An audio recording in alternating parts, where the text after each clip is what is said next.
السلام علیکم ورحمۃ اللہ وبرکاتہ۔ الحمدللہ رب العالمین، والصلاة والسلام علی سید الاولین والآخرین، نبی الانبیاء والمرسلین، وعلی آلہ واصحابہ ومن تبعہم بإحسان إلی یوم الدین، اما بعد، فقال اللہ تعالی: اعوذ باللہ من الشیطان الرجیم، بسم اللہ الرحمن الرحیم۔ وَإِذْ يَمْكُرُ بِكَ الَّذِينَ كَفَرُوا لِيُثْبِتُكَ أَوْ يَقْتُلُكَ أَوْ يُخْرِجُكَ وَيَمْكُرُونَ وَيَمْكُرُ اللَّهُ وَاللَّهُ خَيْرُ الْمَاكِرِينَ۔ صدق اللہ العظیم وصدق رسوله النبی الامین الکریم، ونحن على ذلك لمن الشاهدین والشاکرین۔ قال اللہ تعالی فی شأن حبیبہ: ان اللہ وملائکتہ یصلون علی النبی یا ایھا الذین آمنوا صلوا علیہ وسلموا تسلیما۔ اللہم صل علی سیدنا ونبینا ومولانا محمد وعلی آلہ واصحابہ وبارک وسلم۔ حاضرین و سامعین، ابھی جس آیت کریمہ کا میں نے شرح تلاوت حاصل کیا ہے، اس میں اللہ جل شانہ فرماتے ہیں: وَإِذْ يَمْكُرُ بِكَ الَّذِينَ كَفَرُوا، اے میرے محبوب، اے میرے مصطفیٰ، اے میرے حبیب، یاد کرو وہ وقت جب کافروں نے آپ کے ساتھ مکر کیا۔ مکر کا معنی وہ فعل جو کرنے والا اپنے باطن کو چھپائے یا پھر اس کا باطن اس کے ظاہری فعل سے مخالف ہو، یعنی دل میں کچھ ہے، کر رہا کچھ اور ہے، مکر۔ اور یہ لفظ مکر قرآن شریف میں تقریباً 20-22 مقامات پہ اللہ تعالیٰ نے یہ لفظ استعمال فرمائے ہیں۔ یہ لفظ کا استعمال جب بندوں کے ساتھ ہوتا ہے تو اس کا معنی کچھ اور ہوتا ہے، اور جب اللہ کے ساتھ یہ لفظ ہوتا ہے تو اس کا معنی، اس کی مراد، اس کا مقصد اور ہوتا ہے، وہ فرق ہوتا ہے۔ جیسے ایک لفظ ہے رب، رب، یہ لفظ کا معنی ہے پالنے والا۔ اگر رب کا اللہ کے ساتھ لفظ جڑتا ہے تو سارے عالموں کے پالنے والا جو رب العالمین ہے، اور یہی رب کا لفظ کسی انسان کے ساتھ لگتا ہے تو اس کو عربی میں ربۃ البیت کہتے ہیں، یعنی گھر میں کام کرنے والا، گھر کی نگرانی کرنے والا یا گھر کی نگرانی کرنے والی، جس کو ہم انگلش میں ہاؤس میڈ کہتے ہیں اور اردو میں خادمہ یا خادم کہتے ہیں۔ خادمہ یا خادم کا کام کیا ہوتا ہے؟ گھر کی نگرانی کرنا، گھر کی دیکھ بھال کرنا، یہی کام ہوتا ہے۔ تو بتانا یہ چاہتا ہوں، مکر اور رب یہ ایسے الفاظ ہیں، رب کا لفظ اللہ کے ساتھ جڑ گیا تو اس کا معنی جو بنتا ہے وہ اللہ کی ربوبیت کے لیے ہے، اور یہی رب کا لفظ جب کسی انسان کے ساتھ لگتا ہے تو وہ اس کی خدمت گزاری کی طرف اشارہ کرتا ہے۔ مکر، مکر کا لفظ بہت ساری جگہ اللہ تعالیٰ نے قرآن شریف میں ارشاد فرمائے ہیں، مگر یہاں پر مکر کا معنی جو اعلیٰ حضرت امام اہل سنت فاضل بریلوی حضرت مولانا شاہ احمد رضا خان فاضل بریلوی رحمۃ اللہ علیہ نے جس کا معنی بیان کیا ہے، وہ اللہ کے لیے تدبیر کا معنی دیا مکر کا۔ تو اب آئیے آیت کی طرف۔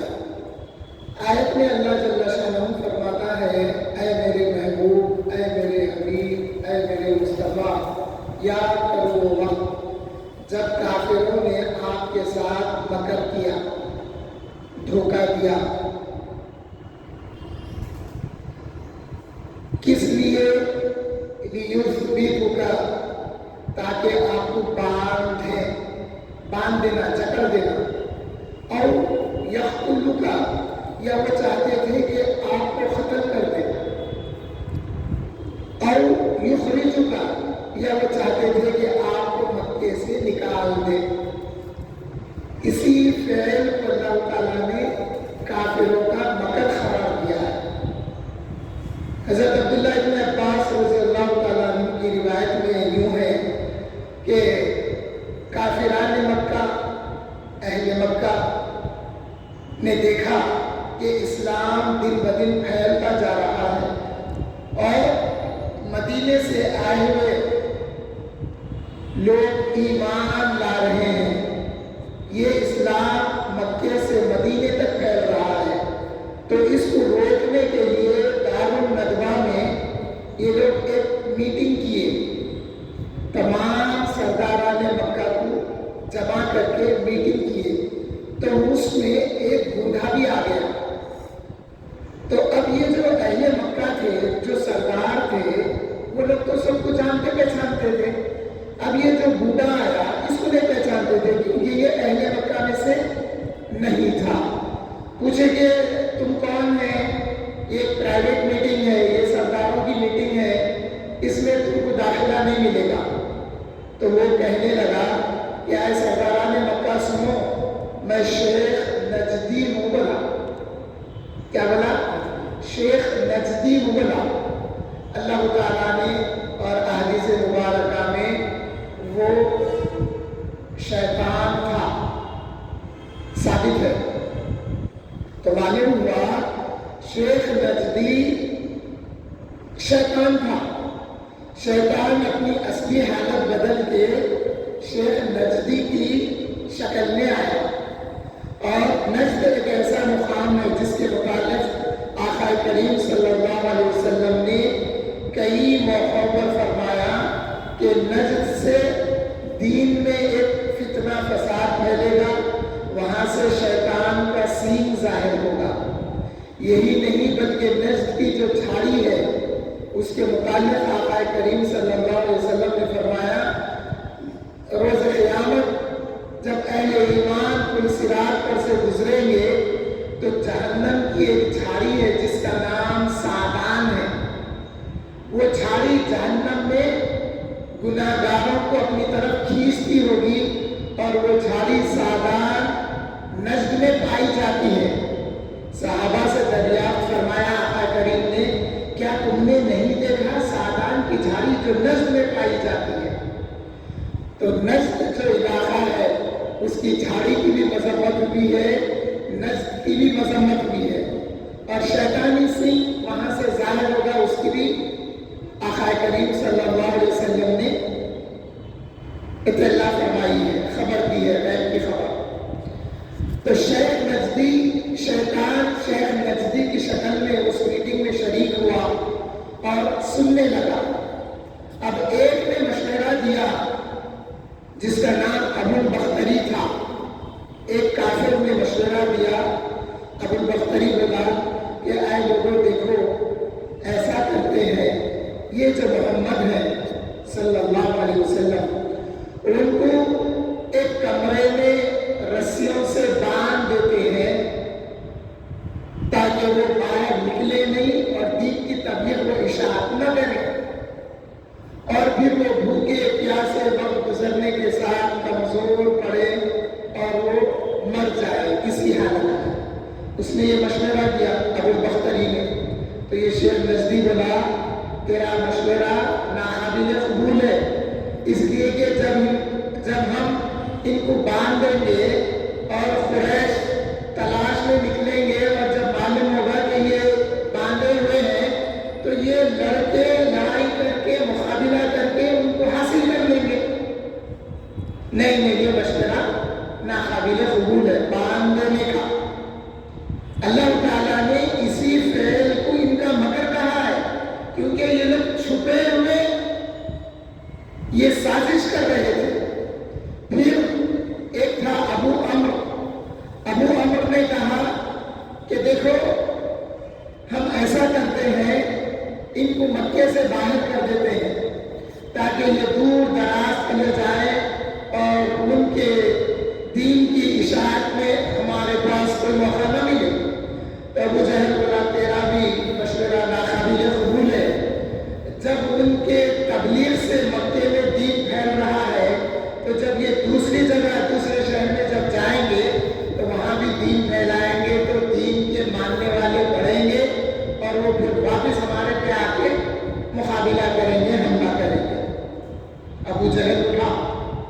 ابو جہل اٹھ کے کہنے لگا کہ دیکھو ایسا کرتے ہیں، پورے سرداران مکہ میں سے ایک ایک شخص تلوار لے کے ایک بار بھی یعنی ون ٹائم ایک دفعہ پورے مل کے حملہ کریں گے اور نعوذ باللہ من ذالک ان کو ختم کر دیں گے، تو اس سے اصلیت ختم ہو جائے گی۔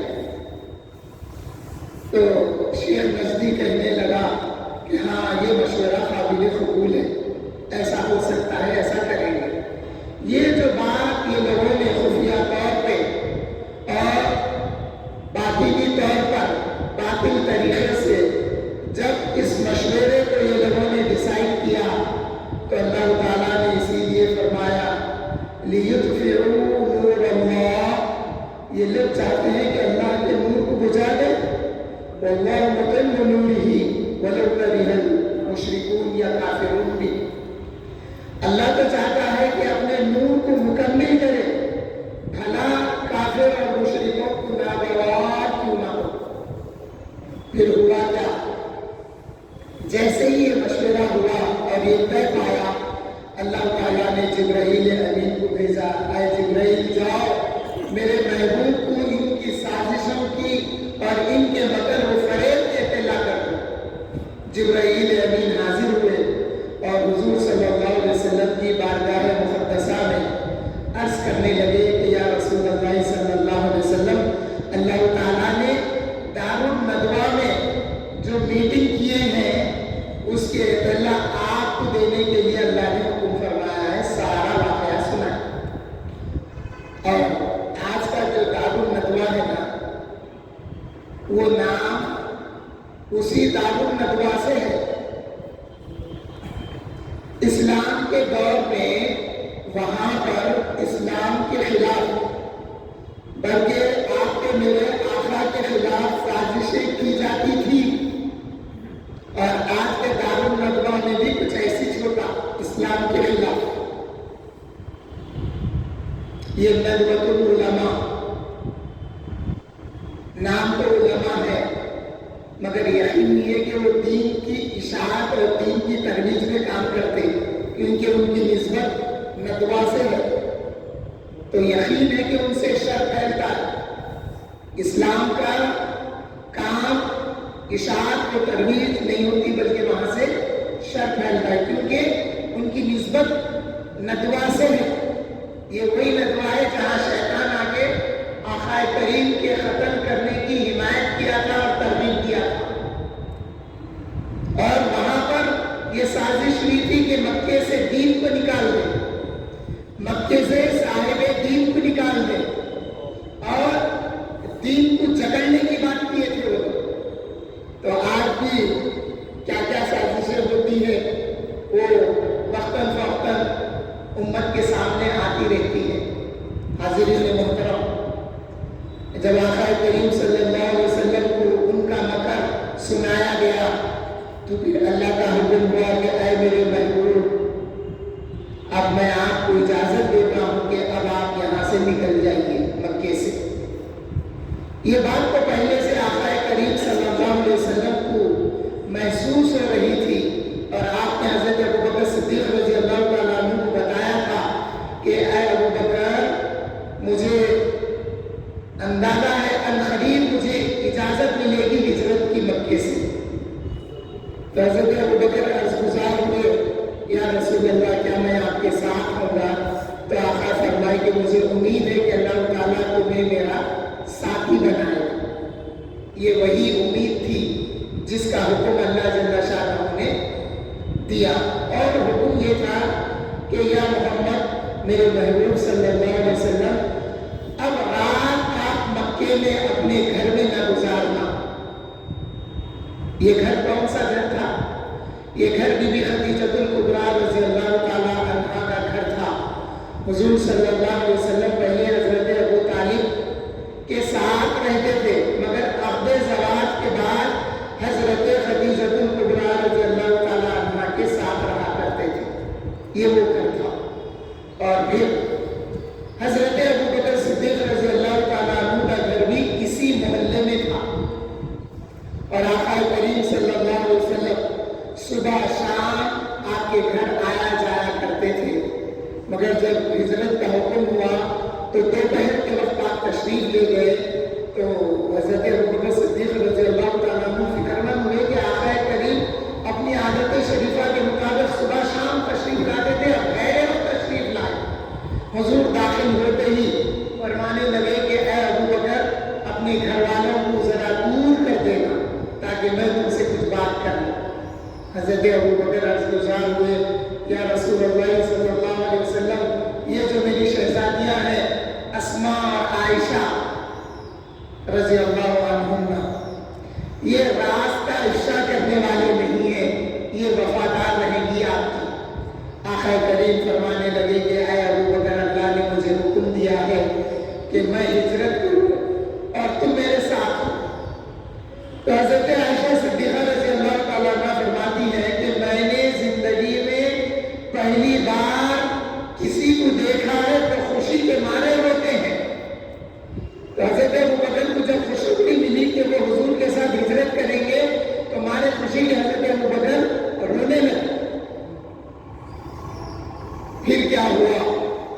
پھر آقا کریم صلی اللہ علیہ وسلم نے حضرت علی کرم اللہ وجہہ کو حکم دیا، اے علی آج رات میرے بستر پر میری چادر اوڑھ کے سو جانا اور تمہیں کوئی غضب نہیں ہوگا، تمہیں کوئی تکلیف نہیں پہنچے گی، اور صبح میرے پاس رکھی ہوئی امانت قریش کی لوٹا کے میرے سے آ کے ملنا۔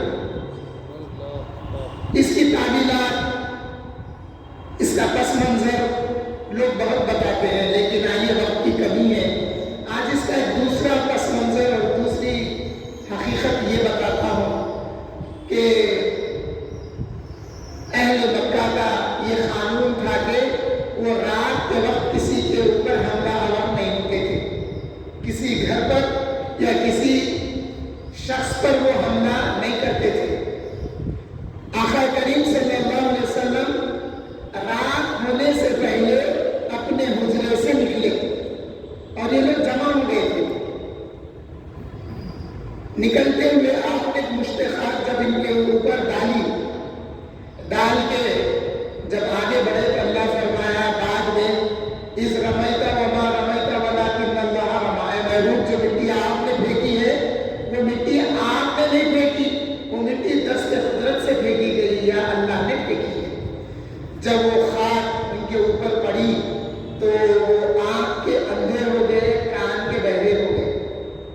اللہ تعالیٰ نے حکم دیا محبوب یاسین پڑھتے ہوئے گزر جانا، یاسین والقرآن الحکیم، کہ اس میں وہ آیت بھی ہے کہ وَجَعَلْنَا مِن بَيْنِ أَيْدِيهِمْ سَدًّا وَمِن خَلْفِهِمْ سَدًّا فَأَغْشَيْنَاهُمْ فَهُمْ لَا يُبْصِرُونَ۔ اس آیت کی اجازت میرے کو مکے کے شیخ علی مالکی صاحب نے عطا کی اور فرمایا جب مشکل وقت میں پڑھو تو یہ پڑھ کے گزر جانا۔ آج ہیلمٹ پہن کے جب ٹریفک کے پولیس والے دکھتے تو یہ آیت پڑھ کے گزر جاتا ہوں، روکتے نہیں، کئی لوگوں کو روکتے لیکن نہیں روکتے، مگر مجھے یہ بھی کہا گیا کہ دیکھو یہ چیزیں چوری چکاری کے معاملوں میں استعمال نہیں کرنا پڑے، چوری کا ارادہ ہوگا پڑھ کے چوری کر رہے نکل جا رہے، دیکھنے والا دیکھتے رہ گیا، ایسا نہیں کرنا ہوگا۔ تو حضور نے جب یہ آیتیں پڑھی اور مٹی پھینکے تو آنکھیں رکھ کے بھی اندھے ہو گئے اور چلنے کی آواز بھی سنائی نہیں دی۔ تو وہ جو مکر وہ لوگوں نے کیا تھا، اللہ نے جس کا ذکر کیا وَيَمْكُرُونَ وَيَمْكُرُ اللَّهُ، وہ لوگوں نے مکر کیا ہے، اللہ نے تدبیر کی۔ مگر اس کا دوسرا اگر زاویہ دیکھیں گے آپ تو اللہ فرما رہے ہیں کہ بے شک اے محبوب آپ کے رب کی پکڑ بڑی شدید ہے، اور حدیث میں آیا کما تدین تدان، تم جیسا کرو گے ویسا بھرو گے۔ تو جن الفاظ میں ان لوگوں نے دھوکہ دیا جس کو مکر کہا گیا ہے، اگر وہ قرآن اردو میں نازل ہوتا تو میں یقین کرتا ہوں وہاں تدبیر کا لفظ استعمال میں نہیں آ کے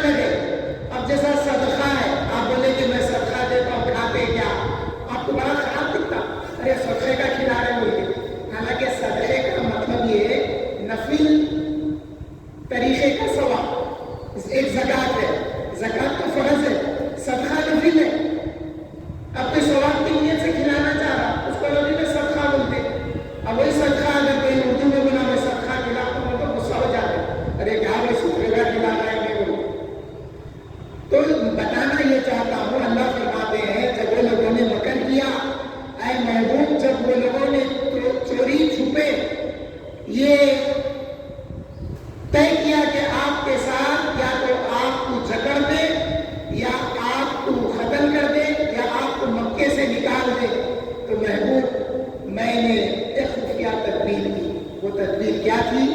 اللہ نے جبرائیل امین کو بھیج کے حضور کو ان کے منصوبے کی، ان کے سازش کی اطلاع فرمائی اور ہجرت کا حکم دیا۔ آخری مرحلے میں جب اہل مکہ رات کے وقت حملہ آور نہیں ہوتے تو یہ لوگ کیا کیے؟ حضور کو نکل گئے۔ اب یہ لوگ رات بھر انتظار کرتے رہے کہ صبح ہوگی تو پورے مل کے حملہ کریں گے۔ تو اب یہاں پہ بات یہ تھی کہ اس سفر میں فضیلت حضرت ابوبکر صدیق کو حاصل ہے۔